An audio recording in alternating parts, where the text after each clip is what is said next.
Paul, inspired by the Holy Spirit, assured us that we have some people for a pattern, or their example is really good for us. And so Elizabeth is one of those people, the mother of John the Baptist. What a gem of an example she is. And it tells us that her and her husband were both righteous before God, walking in all the commandments and ordinances of the Lord blameless. This blameless couple. And yet, they had no child because Elizabeth was barren. And they were both well advanced in years. And so they were in kind of a double jeopardy, right? So one of the commentators says a double obstacle in the way of their having children, both the natural barrenness of Elizabeth and the old age of them both. Consequently, a double proof of the supernatural agency of God in the birth. And so her husband was struck mute because he didn't believe in the promise of God.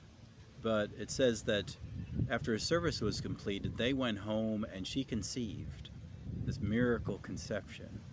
And she hid herself 5 months, saying, "Thus the Lord has dealt with me in the days when he looked upon me to take away my reproach among people."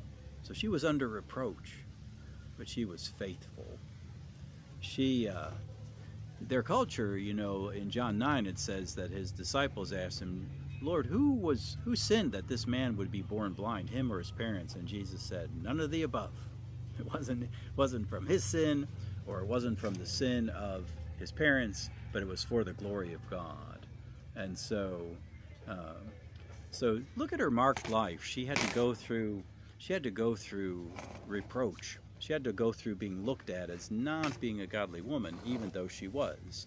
And so she bore it well, though. She didn't falter in her faith. She didn't falter in her walking with God. She kept right on going. What a great example of faithfulness by this great woman of God, Elizabeth. And then we see the verdict of the courtroom of heaven. God looked upon her. And one of my favorite sayings is, you can't outgive God. And so she had been faithful, and God was faithful to her. He said, hey, this woman is ripe for a blessing. She deserves a blessing. I'm not going to let her outgive me.